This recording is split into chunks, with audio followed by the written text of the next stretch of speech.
What is up, my friends? Welcome to another episode of the Whole Health with Rob Carney Podcast. And on this episode, we have our guest, Melissa Peralta. So, Melissa is a free-spirited entrepreneur with a diverse professional background and deep passion for pursuing projects that bring more joy to the world around her. Whether she is working with a Mood Food Wellness Co., her bespoke catering and event company, Suddenly Simple Events, her rustic rental company, The Borrowed Board, or one of her many other projects she's a part of, Melissa is always looking for an opportunity to help others embrace better living. Melissa, welcome. Hi, thank you for having me. Thanks for being here. Yeah, it's always great to connect with you. And, we had been connecting quite a bit more often prior to 2020. So, I'd love to just kind of have you share how the past year has been for you, because I think it's been a strange year for a lot of people, to say the least. To say the very least, it has been a really exciting year and a year full of growth, to be honest. It was not quite what I was expecting, but it was a really great example of how you can kind of put it out there into the universe, what you want, and you will get it, but not always in the way you expect. In 2019, I had a really exciting and really busy year.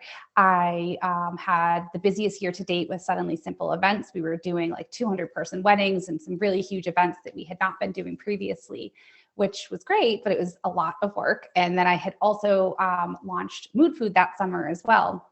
So there was a lot going on in 2019. And around the end of the summer in 2019, I ended up in the hospital for it's almost like 2 weeks. And it was a result of essentially inflammation issues, because I had had a sinus surgery years ago and there was a bit of scar tissue that didn't heal properly. And that would have been an issue if I hadn't been completely in a massive state of inflammation from all of the stress and just dehydration and just not really taking, I was always health-minded, but I wasn't self-care focused. And 2019 was a real wake-up call for me, because I realized that mentally I'm here to do all of these things. I'm capable of doing it all. But if I want to take on the workload that I want to take on and that I know I can take on, I need to take care of my body to do that. And so I started kind of moving towards that in 2019, but I also have a hard time giving myself permission to kind of slow down and take a break, and even when I really desperately need one. And I've definitely gotten better at that this year, because having the entire world slow down and come to almost a complete halt really gave me permission to slow down and to take care of myself for to really embrace self-care in a way that I never have before. I've always been conscious of it and understanding that we need to take care of our bodies and be eating healthy and conscious of our health. But I think, like many Americans, my idea of health was not sick. And if I wasn't sick, I was healthy. And this year really has changed that for me. I've been so focused on just tuning into my body and listening to myself, and not myself in my mind, but my body, and respecting that, and not just trying to push myself to do all the things I want to get done. And even despite taking all of this effort and to slow down and focus on self-care, I've still managed to get a lot done this last year. I've launched a new online marketplace that has a whole bunch of curated products, all dairy, gluten, and refined sugar free, lots of local vendors on there. And I've been partnering with lots of national brands as well, to just find really great products, make it easier for people to find things that are clean and simple without having to read like 1,000 ingredient labels. I've done all that for them. So that's been a really exciting new thing from last year. And what else did we launch last year? I launched a blog now, so you can find a lot of the recipes that used to be just only at the events. You can find a lot of those on the website now, so people can cook at home and start trying to integrate those easy recipes that we do at our events into their everyday life at home, especially while they were stuck at home during quarantine. So that was a great resource to launch this year and a great way to connect with people.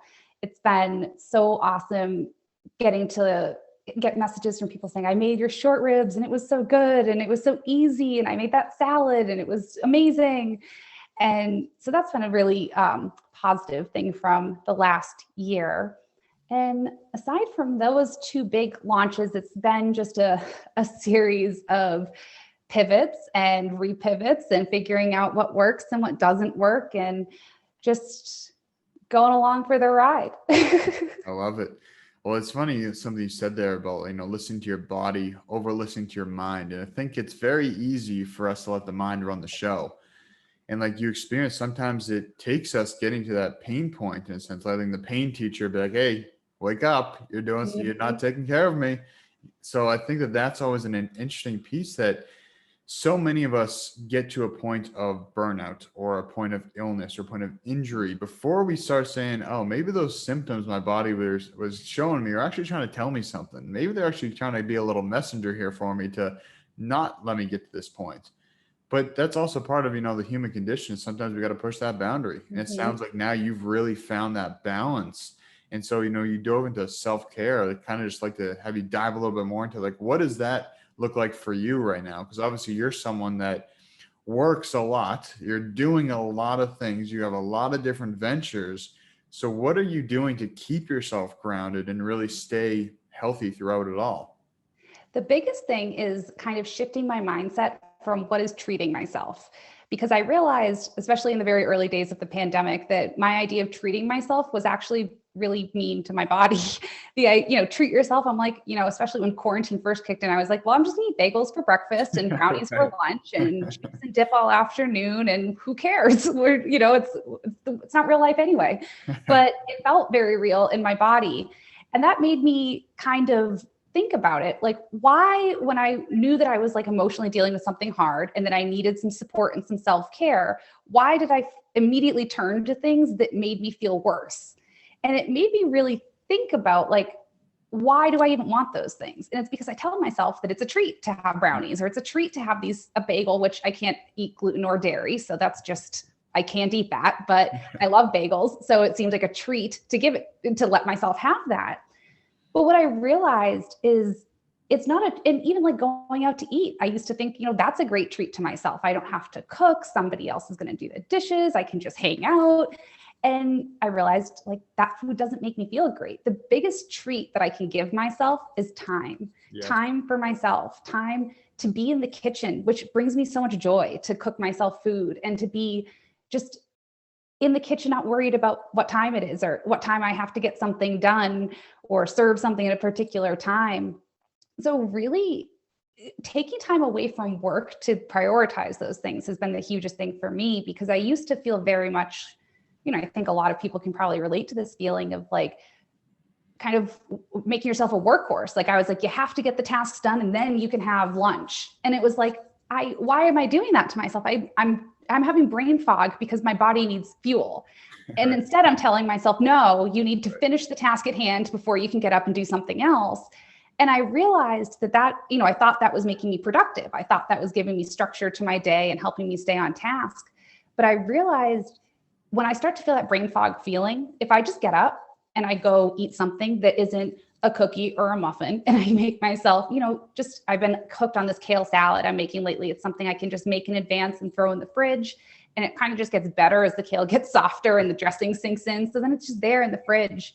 And it's like, that's a huge thing I've been doing, is not necessarily meal prepping in like a very strategic or planned out way, but just making sure that I have easy options in the fridge so that when I need that fuel fix, it's not like, okay, now I have to stop working. I have to go create a whole meal. I have to prepare it and then eat it and then come back to what I'm doing, which is going to be like an hour-long process. Versus if I know I have something quick and easy already in the fridge, I'm just throwing it on a plate. I'm taking 10, 15 minutes to sit with the food and eat it, which is another habit that I've changed, because I used to think, it'll be faster, it'll be more productive if I eat my food while I'm working, and then I'll kill two birds with one stone. And that was a really hard mindset shift for me to make, to say no. Taking 15 minutes to step away from the computer, to not think about work for 15 minutes, to take some deep breaths, to be with my food, to think about how much I'm enjoying this meal and how good it feels going into my body and how thoughtful thinking about what nutrients are in the food I'm eating and what that's going to do for my body. Then when I come back to my computer 15 minutes later, I'm actually re-energized to finish the project, and I'm not like dragging myself through it. So the product of my work is getting better, and I'm also not whipping myself to get the finished product. I'm helping myself. And that was really a big change for me, to kind of think about my expectations for myself and being kinder to myself, which I think everyone has kind of had that lesson this year. It was a lot of us had huge strains put on our lives that we were not expecting. And it was really impossible to live up to kind of the expectations I think we put on ourselves to just be able to like roll with the punches. But this was a real big punch and series of punches. It wasn't like just one thing. And so giving myself just the grace to have bad days and not be functional all the time, and to just think about what is going to make me feel my best, and then trust that that's going to make me do my best instead of forcing myself to do my best and then having the feel my best be an afterthought. Right. Absolutely. And, it's something that I haven't had quite as much experience in running my own business as you have, but over the past 2.5 years of Whole Health Connections and my other ventures with Ice and Iron and all that, it's really, like you said, I've shown myself that I can be my own worst boss, hands down. The boss that I would say I would never work for, the boss that I was like, I can't believe this person's my boss, or all the nasty things I may have said to a previous boss, I became that person. And I became that person that was like you said, it was like, you can actually go to sleep after you finish this. You can actually eat breakfast after you finish this. And then it's like, hold on, like, why am I doing this to myself? If part of my objective of this is to have freedom, why am I giving myself these constraints, putting myself behind these bars?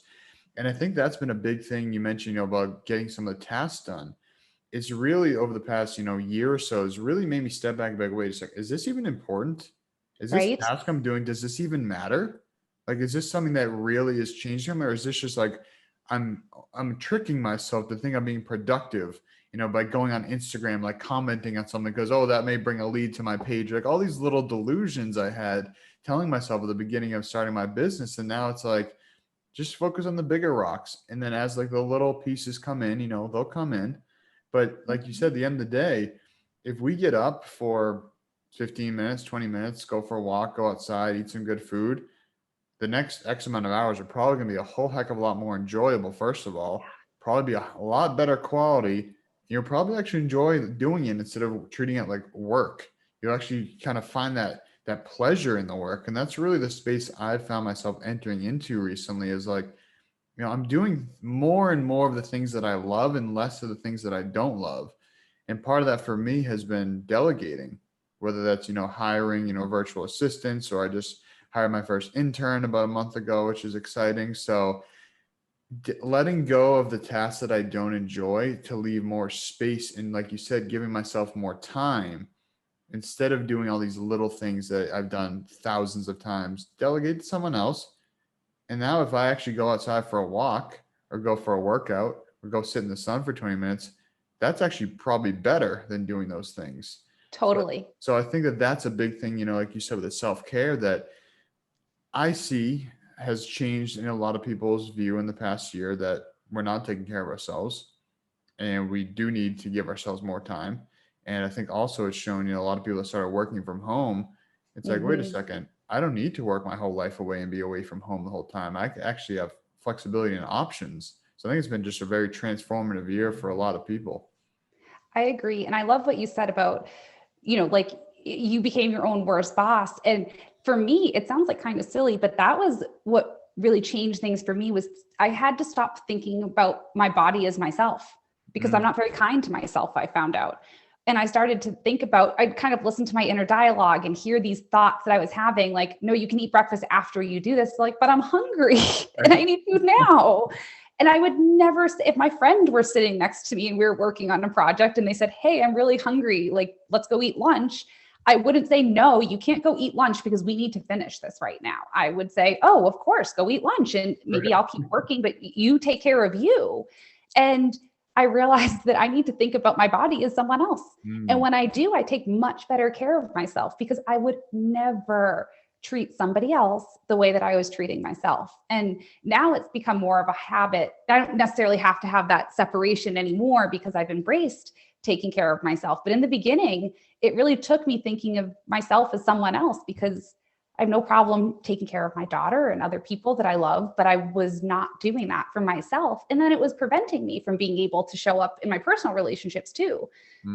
Professionally, it was taking a toll as well, but I would say even more so in my personal life, because we kind of, they're your family. They're going to love you anyway. So when you prioritize work, and then it really just becomes this snowball, and we almost lose perspective. I think most people prior to the pandemic had, and I think that's one of the really, as horrific as the whole experience has been in so many ways, it really has gotten people back to the basics of life, which is your relationships and what makes you happy. And that's been like my motto of the last year: do more of what makes you happy, because that's like, we've had a year where we can't control a lot. Right. And we can't access all the things that we would normally access, but we can always find more ways to make ourselves happy. And when that's your outlook, is to just do more of what makes you happy, the habits and all of that stuff that feels very structured, I think kind of falls out the window. Like, I always had a hard time exercising, but when I start thinking about it in terms of something to do for my health, and just because it makes me happy, it became so much easier to do, because it was no longer like this goal or like a thing I had to do. It was just like, no, this makes me feel good and it makes me happy, so I'm going to do more of it. Absolutely. And, it's funny because very similar for myself is that I've always been a pretty skinny guy. And so for me, it was always like, oh, I want to get big. I want to put on muscle, but not like too big. Like, I want to be lean. But then it was so outcome focused. And then probably about a year and a half ago, I was introduced to the mace, and now that's become one of my favorite ways to move, is swinging a mace around. You feel like a little badass ninja warrior swinging that thing around, and it's become like a meditation for me. But now it's the process I've fallen in love with, the process of the movement, the process of the exercise. And now when I'm doing other types of, strength training, other types of workouts, that's a supplement to my mace training. Like, the mace training is like now my foundation, which is so fun to me that I enjoy it. And it's an opportunity to play. And that's been another big thing I've really focused on the past year, is just playing more. Because I used to take myself so serious. I think a lot of us do. We take ourselves so serious. Like, there's no room for play. Play is not productive. Play is not efficient. Get play out the window. You're not a child. Like, leave that shit aside. But I've really come to the realization that, especially after you're observing children a lot, like when I worked with kids leading that after school program for about a year and a half, it's like kids are in a perpetual state of play. They're so happy.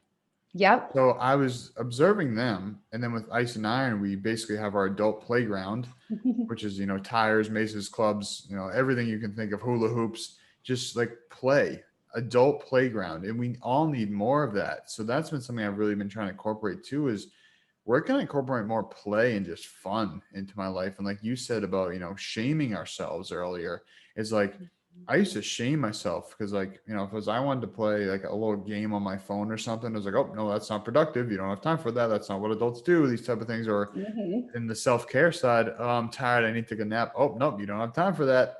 But now if I take a 20-minute nap or I go play, I'm going to have a lot more fun with my life. And now my work day has become just kind of like this flow.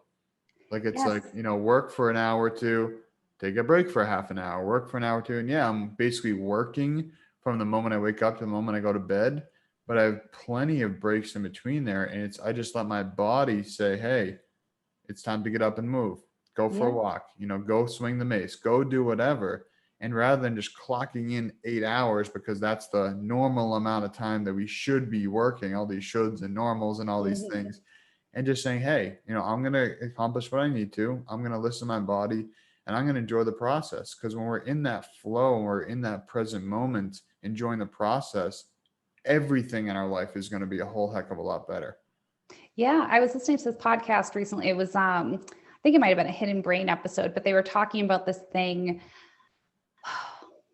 And I'm not going to remember all the right words for it, but they were essentially talking about how when you fill your day with just work, it creates like tunnel vision around those things. And all of a sudden your day starts to feel so small because you're just fixated on this one thing. And when you fill your day with more things, you all of a sudden feel like you have more time. Right. And that was something that like really resonated with me, because I used to sit at a computer for, saying, I have to be productive today. I have to get this done. And I would work for 8 hours straight, and then my day would be gone. And then I'd be like, what did I even do today? I feel like I missed a whole day of my life. And now I feel like, now that I give myself my breaks, I go take walks, I get up and I just do stuff. I feel like I'm working more and getting more done and getting more fit into my day, because my work's still getting done, but now I'm getting all of this other stuff done on top of it. Whereas before I would have just said, I can't even think about other things until this work is done. And then I would never even get to those other things because the work would never feel finished. And because I was, burning myself out, just sitting there and not letting myself do other things. But when it comes down to it, I really do just love working. So it's hard for me to when I do more of what makes me happy, that includes working. Exactly. And I think a big thing there, like you said about, when we're focused on one thing, I think it's adding a diversity of things into the day. And I've really noticed that since I moved into my new place here about 2 weeks ago. I was like, these are the longest days ever. Like, it seems like these days have been so long in such a good way. And I think part of it's because it's sunny out, and it's nice to be outside. So I'm going outside, I'm planting the garden. I'm getting the garden ready. Then I'm going for a walk. Then I'm swinging the mace. It's like I'm doing all these little things in between the work. So it feels like I've done a million different things in a day. Exactly. And it's not like, all right, today I'm just going to write, blog post for 8 hours. It's like, all right, maybe I'll write for 30 minutes. Then maybe I'll make a video for 30 minutes. Then, I'm trying to vary the things. There's a little bit more diversity. So I find that if I get so, like you said, tunnel vision on one task, that one task, if I just broke it up into smaller chunks, I'd probably get a lot more done. So again, there's so many different levels we could dive into with this topic, but I want to shift gears, obviously, kind of a little bit more into specifics of your businesses. So I'd love to just kind of have you give the overview of all the little businesses that all the awesome businesses that you're working with. So I have 3 now. Suddenly Simple Events was my first business. I launched that in 2016. So that is coming up on 5 years now.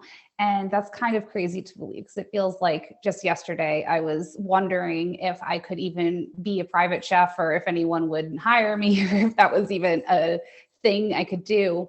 But at that point in my life, I had a corporate career. I had tried going that route, and I pretty much realized that I needed to be my own boss and get back to entrepreneurship. That's always been, even when I was a little kid, I had lots of little businesses and was always working with my family. When did that start? When did the little entrepreneur Melissa begin? As long as I can remember. My earliest memories are like being in my family's shoe store and making a fake desk out of like a giant shoe box, like the big shipment boxes, and pretending like I had a desk. I would always ask for like office supplies when I was a little kid. Like, I'm pretty sure it was like my 5th birthday, and I was like Staples gift cards. Wow, awesome.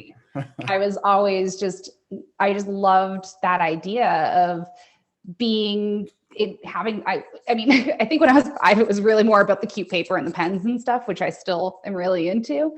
But as I got more, it became, so the businesses, I liked all the desk and the stationery and stuff, but I also really enjoyed the idea that I had control of my own business. And whether it was as simple as, like one of my little businesses was making postcards that I would get the blank index cards from the pharmacy that was like 2 blocks up from my house. I'd walk up there and make handmade postcards, because lots of people in the neighborhood were summer people. So I would go around and I would sell these postcards, which I'm sure no one ever actually used. And I'd sell them for like $0.25 a piece, but people would buy them from me. And my most successful business was I launched a stationery business. We were one of the first families in the neighborhood that had a home printer and had pixel. I think it's literally just pick art is what it was, but it was pretty new at the time. Right. And so I printed out like a catalog of all the different pick arts that you could pick and the different fonts you could have, and would make up samples of what each sheet of paper would look like and bring them around. And this was like the 90s, so door to door, and would go around door to door in my neighborhood, asking people if they wanted me to make them stationery. And then I would go home and make them stationery and deliver it to them. And that was a good little venture for a while. And then I had a computer sales business for a short period of time. My dad had a computer repair business, so he would kind of take the old computers, refurbish them, and then upgrade them it was the Intel Pentium processor chip. And he would upgrade those, and then I would sell the computers. And I got $100 for every computer that I sold. And I sold a couple of computers that summer, and it felt like I made $1 million.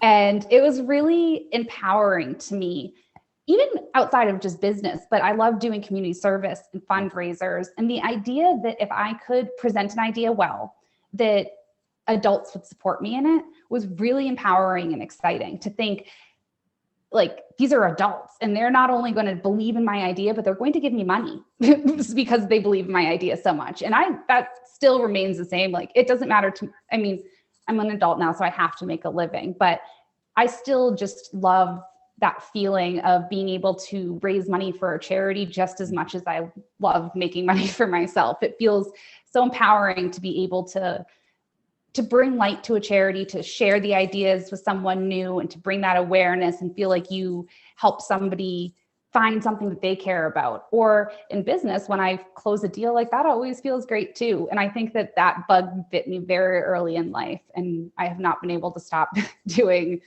fundraising projects and community service projects and working since. My boyfriend actually just said to me, we were talking about what my hobbies are, because as much as I've embraced self-care, I still have yet to embrace the play aspect of things so much. He said, well, what are your hobbies? What do you do that's just fun? That's not like related to work in any way. And I was like, well, I love fundraising. I love charity work. He was like, well, I said that's literally just working for free. I was like, that's something to think about. But that's just a core part of my personality, which is something, I used to think that meant I had to work all the time to be happy, but I've realized that it doesn't have to be working all the time to be happy. I just have to have that outlet all the time to be happy. Yeah. And I think that that's a big thing too, is that for me, like, when people talk about the idea of retirement, is that sounds like the worst thing I could ever possibly do. So for me, it's like, working, I plan to have as part of my life for the rest of my life. Yeah. So as long as I'm doing something I love, it's not really, work. It's just an extension of who I am and an extension of what I'd be doing anyway. Like you said, to me, if I was making $1 million or wasn't making money, I'd still want to be doing what I'm doing. If I could survive happily with, and be fed and have food on the table, and I'd be doing the same thing I'm doing now. Yeah, of course, there'd be some things that'd change if I had, $1 million plus, little things that I would upgrade. But, at the end of the day, I think that that's really, it feels good. And when I really step back and look at it, like, wow, this is the life that I've been looking to create for all these years. And it's really kind of coming together. It's really a spectacular thing. And, I've just been really experiencing a lot of gratitude recently for all the people that have allowed me to get this place. And even the people that, told me I couldn't do it, or told me that, this was a bad idea, or all those type of things, because we need both sides of the story. We can't just have one side of the argument, because if we have both, it's the yin and yang, we have that balance. And sometimes people saying you can't do this was almost more motivating than the people saying, oh yeah, you're going to do great at this. So, and I think that it's really interesting, and I don't want to get into political, but with the whole idea of like censorship, it's too bad, because I think it's important to have both sides of the story. So I think it's important to have that, negative input that's given the other perspective. Oh, totally. I think, the people that say you can't do it, or the doubters, those are the people that motivate me more than anything. And especially, thankfully there haven't been a lot of those. I think I've been very lucky to just have mostly supportive people, but I think my own, just my own worst critic sometimes, I think, is like proving myself wrong, because even when I have all the confidence in myself, there's still like a voice in the back of my head that is being my worst critic. And I feel like over the last few years, I've really kind of proved that voice wrong enough times that I'm like, you're wrong. That's just not true. That's not true. But I feel like it was, it was motivating. For the fear of failure was very motivating for a while. But that was also, I think, a great thing about 2020 is it really removed that fear of failure, because it was like, well, it's not my fault I'm in this situation. It's not like I blew up my business and have to start over from scratch. It's just what it is, and everyone's in the same boat. And what's the worst thing that happens? It doesn't work and I'm back to square one. So it gave me a lot of room to just try new things. And like a year ago, if I had put an idea out there and, I was thinking about starting an apothecary line and I was making all these blends while I was at home and getting really into like adaptogens and all of these things. And I was like, that would be such a great thing to integrate into the business and start educating people about those. But then I got to this point where I was like, it's just, I don't need to do that right now. It's too far off base from like what my mission really is. And I don't need to be doing everything. But like me a year ago, if I had already said I was going to do something, I would have never let myself back down from it. I would have said, you said you were going to do it, and now we're going to make it happen. Right. And 2020 really gave me the permission to go, you know what? That was a really good idea. It made a lot of sense when I thought of it. Now things have changed and it doesn't make sense anymore. So I'm going to just pivot and let that go. Right. And I think that attitude, finding out that the world doesn't end when you don't do exactly what you planned on doing has given, I kind of just didn't know what happened. Bad things happen when you don't do what you plan on doing. And I learned from this year that that's not always the case. And that's given me a lot more like cushion when it comes to like the harsh things, because now when I have those harsh thoughts or I hear discouraging things, I'm like, yeah, but that's just a little blip on the radar. It's not like the whole story. Whereas I think I used to really internalize like anything negative and let that become my entire narrative until I could do something to change it, which did motivate me to do a lot of things, but also in a very like workhorse kind of way that left me very burnt out and not feeling great about the work I did. Yeah. And it seems like now you're getting more focused, you're not spreading yourself too thin. And I think that's a big thing that I kind of like you just said, is if I have an idea that I know I could do well at, that sometimes I'm like, I'm just going to do it. But then I also have to remind myself, wait a second, you don't, just because you can do it doesn't mean that you have to do it. So I started growing some little microgreens, which I don't know if you can see, you got some going on over there. And I was like, I went down this YouTube rabbit hole of like starting a microgreens business. And I was like, wow, I could totally do this. And then I was like, what would the benefit of that be? Like, that's just going to be taking away from things I'm already doing that I'm really enjoying. Yeah, I would probably enjoy this too, but I don't have to. Just because I can do that doesn't mean I need to. Yes. So I think a lot of, my experience in business is that it's very easy to get that shiny object syndrome and just really just be like, oh, good idea. Let me just follow that, and then lose track of the ones I've already started. So I'm currently in the process of actually doing less and peeling different layers off. It's like, oh, do I really need to be doing blog posts every week? No, I don't need to. That's compared to what value it's bringing to my business and other people. No, not as much. All right, throw that one away, and kind of just peeling off the layers of the onion until I get to the core few things that are really making a difference. And that's what it sounds like. We're kind of on the similar page with that of getting more narrowly focused. And I know we just went off at a huge tangent here that the original topic we're talking about is the business that you're doing. Then we started going down the young Melissa entrepreneurship end up here. I'd love to circle back to what you're currently focusing on with your narrower focus. Yes. So I still have all three businesses. They're all still very interrelated. Suddenly Simple Events is like my first business, as I mentioned. It is mainly private chef based business, but it has moved into more like catering, doing larger events. We do event staffing, we do event planning, we offer day of coordinators. So that's just like all things events, which was like my first love. I've always loved to throw a party, and I just love looking around at a room and knowing that like I made all those people happy, or I created a space for them to all be relaxed and happy. And that still is super fulfilling. But with Mood Food, it gives me an outlet to really help people live better lives beyond just like not worrying about the party that night, and to then have the party and have the food be amazing and feel great afterwards, and get to do cooking classes and empower people to really like embrace healthy food. That's just been doubly fulfilling for me. And then my third business is the Borrowed Board, which is a rustic rental company with my boyfriend. He builds all the tables. I handle all of the business side of things. I didn't know that he built all of them. That's even way cooler. Wow, that's a layer I didn't know about. Cool. Oh, he's such a secret talent. He doesn't like to gloat about it, but he's so talented. He has so many. He's like, I call him, he's a professional hobbyist, but like he takes his hobbies very seriously. So I don't think there's anything he can't learn how to do in like 48 hours. You show the man a YouTube video and he's like, oh yeah, I've got it. So I needed, the company started actually because I needed tables, or I wanted the farm tables for the Mood Food events because they match that outdoor aesthetic that we were going for. But there aren't a lot of companies around here that rent those types of tables. And the ones that do are pricey. And so I was like, I feel like you could just like build this table for me instead of having to rent them all the time. And so I asked him to build me a table, and he built me one. And then I asked him to build me a second one.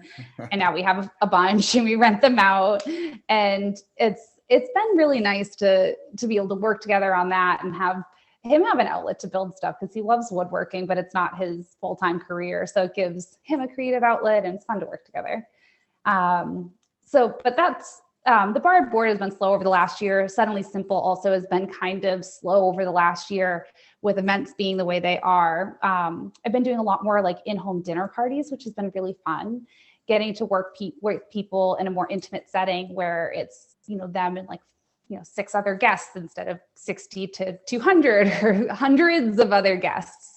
So it's been really nice, because I actually had been thinking about that after 2019 and doing those huge events all summer, and the business grew in some really meaningful ways, but it also really put my body through a lot and made me realize that maybe the big events aren't exactly what I want to be doing. And I started thinking, how great would that be if I could just get back to doing those dinner parties? And then the pandemic hit, and that's all I could do. So I definitely got what I wanted in that sense. Everything came exactly how you wanted to. Exactly. And so I ended up doing a lot of dinner parties, but it gave me a lot more time to focus on mood food, because usually in the summer, when we get into the thick of event season, my focus kind of shifts over to Suddenly Simple. Mood food kind of sits on the back burner. People are usually out of town that time of year anyway, so it's not such a great time to be doing public events, which is like a great rhythm of things. But I really wanted to grow mood food in a lot of ways that I didn't have the time to when I was trying to juggle both. So having, again, kind of, not exactly the way I would have had it happen if I chose, but I got what I wanted, which was time to kind of focus on mood food and really develop that brand and get the word out there about what mood food is all about aside from the events.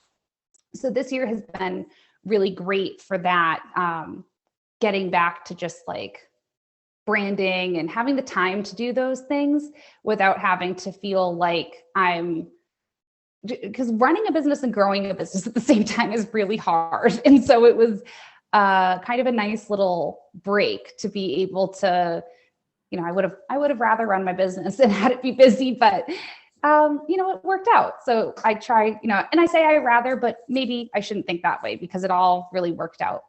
Absolutely. Wow. I love it. Yeah. And it's funny how you said that the things are, the way I look at it, life is always working for us. And it may not happen exactly how we want it to or how we plan to, but at the end of the day, we learn the lessons we need to learn, and they may come pleasantly or maybe they come not so pleasantly. But I'm trying to shift my awareness that every experience is just learning opportunity. It's just feedback. It's just something to adapt to. And we can look at it as this negative thing, or say, hey, this is what it is. Let's make the most of it and, pivot from that. And so with that, kind of in mind, what type of events are we looking at for Suddenly Simple, for mood foods and all that moving forward in 2021 as things start to, hopefully become relatively normal? Oh, they're going to be so close to normal again. And I'm so excited. They just released new mandates that I believe it's May 29th, up to 250 people are allowed at events in private residences and everywhere. Because for a while now, you've been able to have larger parties at a venue, but not in a private home. And so that's very exciting news, which kind of, Suddenly Simple has never really done huge events. We've always been in that kind of small to medium niche, and then doing like a few of those outlier really big events.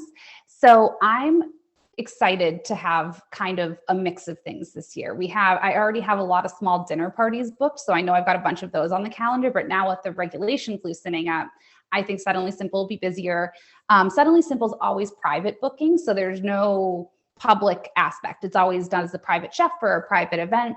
With mood food, I actually did do a few mood food events in 2020, but that was hard with all of the regulations. But I was just, I need human beings to be healthy and happy. And I know other people were needing it.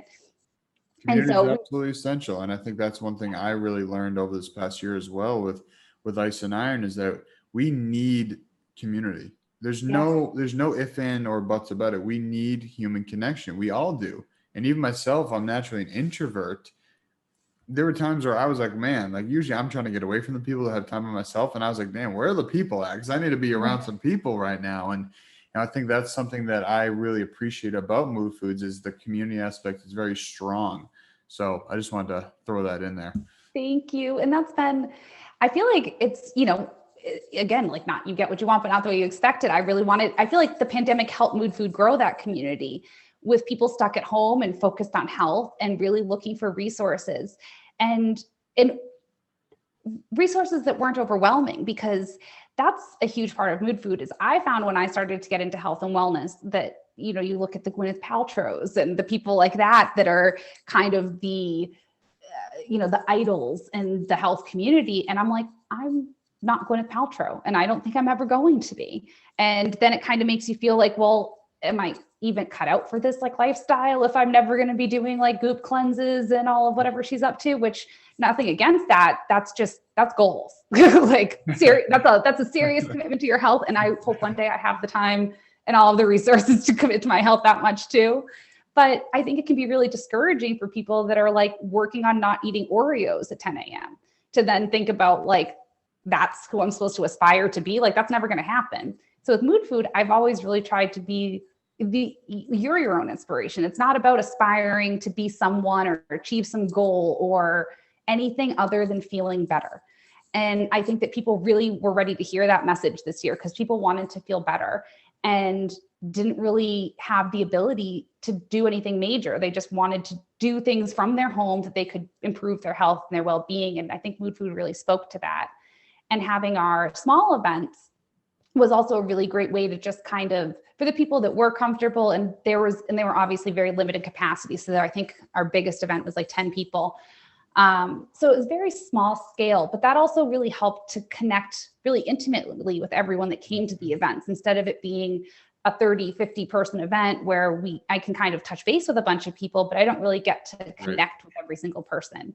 So that was really nice. And now that the pandemic is starting to ease up, we are definitely getting back to some public Mood Food events so soon. So we have our harvest dinner on the books. That's going to be June 27th. And that's like the signature Mood Food event. This one is a farm to table harvest dinner. It's our spring harvest and it's benefiting Holly Hill Farm. So we'll be using a bunch of produce from the farm, and then also $15, I believe it is. I have to check the website. A portion of ticket sales are going to Holly Hill Farm to support the regenerative and sustainable agriculture practices that are going on there, which is so cool. I don't always get right into the where your food comes from stuff because that can be a little intimidating. But I think for people that are ready to hear about those things, it's amazing to what they're doing. And it's so important once you realize the way that your food is grown, the earth that it's grown in, the environment that it's grown in, it all matters. 100%. And, eating vegetables from any source is better than eating potato chips. But once you really that's like that next level of health and wellness, is once you start to feel comfortable with just eating whole foods and you're kind of off that sugar addiction processed food track, you can then open your mind to things like regenerative agriculture and thinking about what about the health of the dirt your food is grown in and how much that really contributes to the health of your food. And when you're eating healthy food from healthy soil, you're a healthier person. Right. And it's just a really easy way to make yourself healthier overall without having to really do much. And Holly Hill Farm is such a great community resource. It's been in the community since, I believe, the 1800s. And it's been feeding the community ever since then. And that's, I think, just so special. That farm is still operating and still feeding the community. And I hope that it'll bring a lot of awareness to the farm. Beautiful. Yeah, you touched on a lot of great things there. And one that I want to start with is you mentioned it's not always about aspiring to be, like somebody else. The way I look at it is, we just want to be the best versions of ourselves. Like, it doesn't really matter what other people are doing. It's like, how can I be better today? Like, what can I do better? It doesn't matter what these people on Instagram are doing. It doesn't matter. Do what's best for you. Like, if you can go for a 5-minute walk today, you don't usually go for a 5-minute walk. Cool. You don't have to go for a 2-hour walk. Start with 5 minutes. Start small. So I have 3 Oreos at 10 a.m. All right, have 2. Yeah. It's not like you have to do this whole crazy life-changing experiments all at once, because you're going to hate yourself. You're not going to have fun. And then you're going to say, oh, this doesn't work. This is terrible, yada, yada, yada. But if we start off and just add something new, drink one more glass of clean water. Do more of what makes you happy, right? Do more of what makes you happy. Play a little bit, get outside, like simple things. Yeah. And then when we go into the deeper levels, like you said, with the food, one of the easiest ways to get healthier is to start going to farmers markets. Hands down. You know, cut out any of the processed food, because you're not going to be getting processed food at farmers market. You're going to be getting local food. You know, most of the time, small local farms are organic food, so they're better for the environment, better for the soil, better for you as a human being. And you're supporting a small business owner. Yes. And that's one of the biggest things that is so overlooked, that I think, when it comes down to food sourcing, is that every single aspect, I mean, I'm sure there's something I'm missing, but for the most part, every single aspect of buying from a farmer's market is better than buying at a grocery store. Oh, 100%.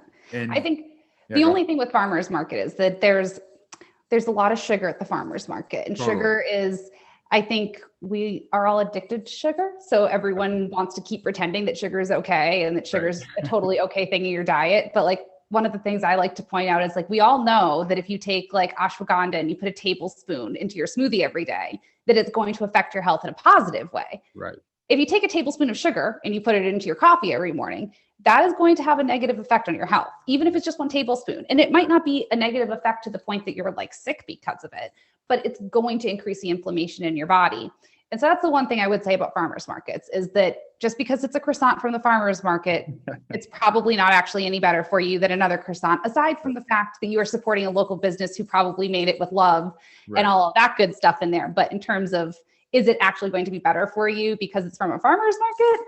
And I only say that because these are the types of things that I think a lot of people genuinely don't think about. They believe, I'm at a farmer's market, it's an automatically healthier product. But just because it's made with whole wheat flour or organic sugar, it's still inflammatory, which I don't think there's anything wrong with eating a croissant if that's what you want. But same thing with like the Oreos at 10 a.m. You don't have to stop eating Oreos at 10 a.m. I'm just asking you to think about how that makes you feel. Because I think if anyone actually thinks about how those choices make them feel, like physically, not like how you emotionally feel about that choice, but when you really think about, like, did eating Oreos at 10 a.m. have any benefit to my day? The answer will always be no, because Oreos will always make you feel gross at 10 a.m. because they're not a breakfast, not what your body wants. I mean, really at any point in time, in my opinion, but especially then, that's not what your body's looking for. And I think it's, it's as simple as that. Like, you don't have to stop doing those things, but just ask yourself why you're doing it and if you even like doing it. And it's really shocking when you start asking yourself that question about the things you fill your day with, how much you spend your time and your energy doing things you don't even want to do. And not like tasks that you have to do out of obligation or responsibility, like eating donuts in the morning. Like, that doesn't make anyone feel good. It gives you like warm, fuzzy, like nostalgia feelings, I think. But like, no one has ever eaten a donut and been like, I feel great right now. Like, physically, my stomach feels amazing. It's just. Yeah. And a lot of it is the subtle feedback. Like, if you're chronically congested, you get acne, you have fatigue, brain fog, you have some aching joints or something that just is nagging. You don't really know why it's there. You never really heard it, but it's just achy. Yeah. So much of that is from the toxins of sugar and all these other, poisons we're basically putting into our body that at the time we may not even notice, because like you said, we're so caught up on the nostalgia. We're so caught up in the taste of this food. And then 2 hours later, we start to get tired or you have brain fog or whatever it is. And it's like, oh, why am I feeling this way? And most of us don't make that connection that, oh, maybe it was that donut 2 hours ago. But for a lot of people, 2 hour windows, like, oh, that was too long ago. There's no way that's affecting me now. Yeah. But depending on your digestive system, it may take 45 minutes. It may take 2-3 hours, depending on the speed of your metabolism and many other factors. But I think that, like you said, something I like to just share with people is just start being a little bit more mindful of how you feel when you do certain things and be your own guinea pig. Yeah. So like if you have, let's just say a soda, I think that's a common thing. If you have a soda every day with lunch, what happens if the next day you have half a soda? You don't drink the whole thing. No, is there Yeah. any difference? And then what if you try cutting out that soda? And then what if you replace that soda with water? How's Hmm. that going to feel? And just kind of play around with these different parameters, because you may say, like for me, I can have, like, I do well with raw dairy. I do not do well with pasteurized dairy. But even with raw dairy, if I have like raw cheese more than 3 days a week, I'm gonna start getting a little congested. And I now Hmm. know is like, just don't have more than like 2, 3 times a week and you'll be good. And just kind of play around with your own parameters, because it's not always about cutting out the things you love. It's finding a healthier alternative. For me, Exactly. cheese, I like cheese. Cheese is great, but I Hmm. can't do pasteurized non-organic cheese. So I find some local organic raw cheese, and I can do it a couple times a week and I feel great afterwards. So it's not always about saying, oh, to be healthy, I have to give up this and eat broccoli and white rice and chicken for Oh, every those single plates meal. make me so sad. They make That's me like my terribly mission sad. with my food, is to show people that, like, I always post my dinners and, like, you're just at home, and like I love sharing the recipes with people because they see it and they eat it and they're like, this is health food. And I'm like, that is what health food is supposed to be. Nobody wants a sad plate of like a pale steamed chicken breast and some Right. stupid broccoli and some sad brown rice. No, you need colors, you need nutrients, you need something. Spices. And that's the thing, is that if you don't feel satisfied, you have to feel satisfied. And that kind of goes with everything. Like, you have to feel satisfied or you're always going to keep looking for something else. Right. And for me, like, figuring out that, like, I used to think about food in terms of like how, like, basically like what I can get away with instead of like what can I get in there. Because I would be Right. like, well, and I think a lot of people do that, where you're like, eat a donut and it doesn't feel great when it hits your stomach, but then you don't want to acknowledge that that inflammation that you're feeling for 2 days after is because you ate a donut. Right. Because, like, you want to have the donut. And so you've got to find ways to like for me, I can't eat donuts and feel good. That doesn't work for me, but I can eat like alternative sweet things that I make at home. And I can still kind of have that like morning pastry fix in a way that is healthier for me and doesn't make me feel bad. And instead of just saying like, nope, you only eat fruit for breakfast for the rest of your life now because that's a healthier option, like, just isn't sustainable sometimes. And honestly, like, sometimes you just need a donut. And I think that's part of it too, is like people get so guilty and so hung up on like staying on track and all of these things, where it's just like, sometimes you just got to go for it. Sometimes it's worth suffering. And that comes back to, kind of like we said in the beginning about being your own worst boss. You can be your own worst boss about your own health, or your own worst health coach in a sense. And I Mm-hmm. think that's really what it comes down to, is that, like you said, a lot of people rationalize. Oh yeah, Yeah. no, I'll just eat, a donut every other day and I'll be okay. It's like, well, that's not good for you. If you're being real with yourself, that Yeah. eating a donut, even if it's not every day, if it's every other day, that's not good for you. You can get away with You can get it. away with it. You're right. Yeah. So, but if we just had to be real with ourselves, like, let's like look in the Mm-hmm. mirror and be like, can you tell me right now that if I eat a donut every other day, that this is, beneficial for my life? The answer is probably going to be no, if you're looking at yourself in the eye and It's being true. honest with yourself. But that being said, like we said, don't be so strict that you don't allow yourself to have fun. Yeah. And that's something that I think that, being with my girlfriend Jackie now, is like, if we're at like a farmer's market and there's like a donut stand, I don't even acknowledge it. Like, I'm not even gonna look at it. But she's like, hey, like, can we get a donut? It's like, sure, why not? Let's get a donut. Like, I haven't had a donut in, X amount of months or whatever. I'm gonna enjoy it.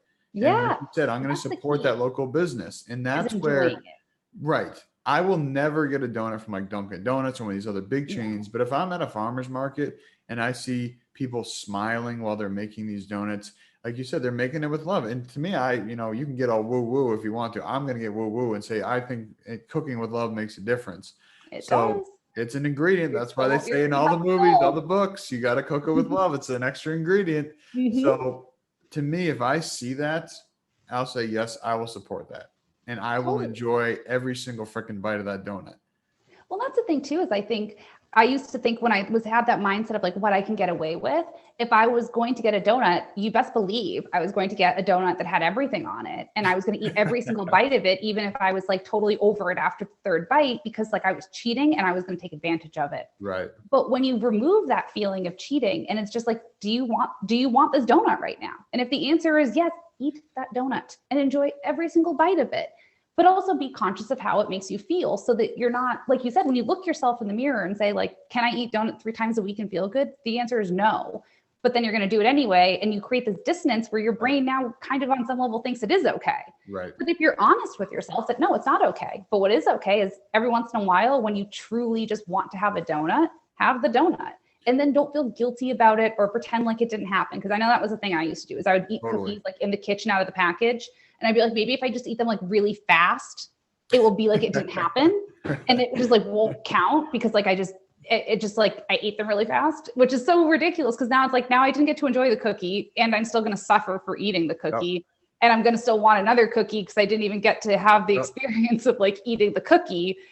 And it's like, now I'm having 3 cookies instead of just 1. And now I feel 3 times as bad. And it's like, those are the types of things that like, just own it. Don't feel like you're cheating. You're not cheating. You're not treating yourself either. You're just making a choice about what you want right now. And that awareness of your own self, I think, is the most important piece. Health comes with that, and weight loss or whatever the other goals are. You cannot have those outcomes if you don't have a healthy relationship with yourself. And 100%. If you don't have trust and respect with yourself, you can't get to those other places of health. And I think, for me, it, like you said, it's so important to accept ourselves, forgive ourselves, and also say, hey, I have a little leeway, especially if I'm moving every day, if I'm drinking good water, if I'm thinking good thoughts, moving my body, nourishing my body, getting good sleep, I have healthy relationships, a donut's not going to kill me. It really, and it is true that like all those other factors play a role. Like if you're stressed out with your relationships and other factors in life, and you've already been kind of run down, like that donut really might hurt you, like in a way that does cause significant, stress or just even just bad feelings in your life versus when you're kind of, your cup's really full, you can spill a little. Totally. Versus when you're already depleted, like you have no wiggle room. Right. And I think that's such a great point because that's something I've had to become more kind of cognizant of instead of it just like being about what do I want? It's like, well, where's my body at? And like, is my body really in a place where that's going to be a good choice? Or like, should I just like drink some more water, get my body feeling good and hydrated, and then maybe I can have that thing that I know my body really can't process instead of like being in a state of inflammation and stress and exhaustion and dehydration and then trying to give my body something I know that it can't process. Absolutely. And, like you said about your cup running over, that's a big thing in my coaching philosophy is focusing on what we call the I, we, and all. So you have to start with the I.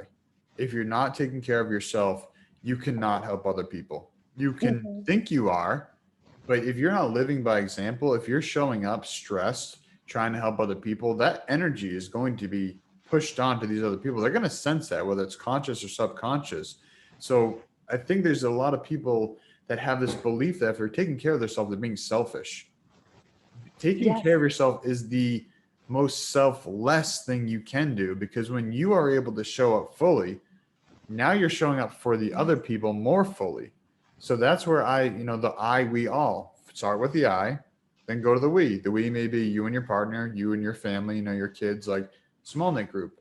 You need to focus on those first, because realistically, those are the ones that matter the most. Your relationship with yourself matters with way more than your relationship with anyone else. Because if you don't have a good relationship with yourself, you're not going to have good relationships with other people. So focusing on the I, moving to the we, and then once you got those down pretty good, now focus on the all. Now maybe you're giving some energy away because, like you said, now your cup is overflowing. You can't pour from an empty cup. And I think that's a big thing with, a lot of the leaders, we'll call them currently in the world right now, is that you can tell they're not healthy. They're not taking care of themselves, and they're trying to control or take care of the all with no connection to themselves, no connection to the I or the we. So, my invitation to everybody here is to do something today that helps you take care of you, because it's not selfish. It's actually the best thing you can do for this planet, because if you take care of yourself, you do one thing to make you better, you do one thing that makes you healthier, you are leading by example. And if everybody did that, one more thing a day, the entire world would be a completely healthier, more happy place. It's so true. And so one of the ways that I'm hoping to kind of make that a little easier for people is I have this new partnership with the Situate Farmers Market coming up. Right. And we're doing like a live cooking show series. So at the first 3 markets, and then 1 a month after that, at least, I might be doing some more dates as well. It will be it'll be live streamed. It'll be a 15-minute cooking class where I'll be making raw or semi-raw recipe from farmers market ingredients from the Scituate Farmers Market, and then I'll be doing a live demo that will be live streamed and releasing the recipe. So can really introduce people to that idea of it only takes 15 minutes to do something great for yourself and to integrate that into your life in a way that can be fun, where you go to the farmer's market, learn something, interact with the food, get to learn something from me, and then go home and have it integrate into your life in a way that feels really fun and easy, instead of it being like this intimidating, I'm going to make this healthy meal kind of situation. It should just be fun and easy. Beautiful. Well, Melissa, we have covered a lot of ground here. We've talked about entrepreneurship. We've talked about your story. We've talked about self-care. We've talked about farmers markets. We've been all over the map. And I think that this has been, it's all weaved itself together beautifully, like a nice tapestry. So where can people, to close this masterpiece out, where can people follow along with you, get involved with what you're doing, and learn more? So on, so Suddenly Simple Events is Suddenly Simple Events on Instagram and on Facebook. The website is www.suddenlysimpleevents.com. Then Mood Food is at Mood Food Wellness on Instagram and Facebook. And then it is moodfoodwellness.com is the website. Borrowed Board on Instagram and Facebook. And then the website is www.theborrowedboard.com. Beautiful. Well, for everybody listening, I'll put all those links in the show notes here. So don't worry about if you didn't catch all of them. I'll put those links directly in there. And Melissa, thank you for being here. Thank you for being you. This has been a fun conversation. And everybody listening, thank you for tuning in. So thank you, Melissa. Absolutely. Thank you for having me. Absolutely. Everybody listening, have the best day ever. See you soon. Thanks so much for listening to this episode of the Whole Health of Rob Carney Podcast with our guest, Melissa Peralta. So, as I mentioned, you didn't catch the links, put them in the show notes here, so check those out. Check out Melissa. As you've seen and or heard, she's a great person, great human being, great heart, and a lot of great wisdom and experience to share. So I'd love for you to tag along with the cool stuff she's doing. And I want to invite you right now to do something for yourself. Like we said there, that's not something I say lightly. Like, take care of yourself. Do something today that's going to make you better. Go for a walk. Do some breathing. Get in the sun. Hang out with a loved one. Move your body. Drink some good water. Fuel your body right with good fuel. Whatever you got to do, just do something every single day that makes you just 1% better. So if we just get 1% better every single day, by the end of a year, we're 37 times better than we were when that year started. So get outside, move your body, follow the 6 foundation principles: moving, thinking, breathing, nutrition, hydration, sleep. Stick to the basics. Keep it simple, silly. Keep it going. And as always, I appreciate any support you can share with this podcast, whether that's supporting us by sharing this episode, subscribing to the channel, maybe leaving a review, anything you can do to support. You can check out my website, wholehealthconnects.com, to see all the different podcast episodes. You can go onto the podcast tab there. You can also support me in the show, allow me to continue to have conversations with these great guests by supporting our superfood sponsors, the products that I use every single day. I'm currently looking at my shelf, which has an incredible apothecary of great superfoods. That's really how I look at it. Food is medicine. So I like to have my medicine on me at all times. The best way to keep me going, keep me growing, keep me flowing. So check those out. You can go to the Superfood Nutrition tab of my website. Get all the best discounts there, from Purium to Bioptimizers, BioLite, Mushroom Revival, Aries Tech. A lot of great stuff on there. Check those out. Check out the discount code WHOLEHEALTH to get your savings on those. And as always, love you. Thank you. Have the best day ever. You're amazing. Peace.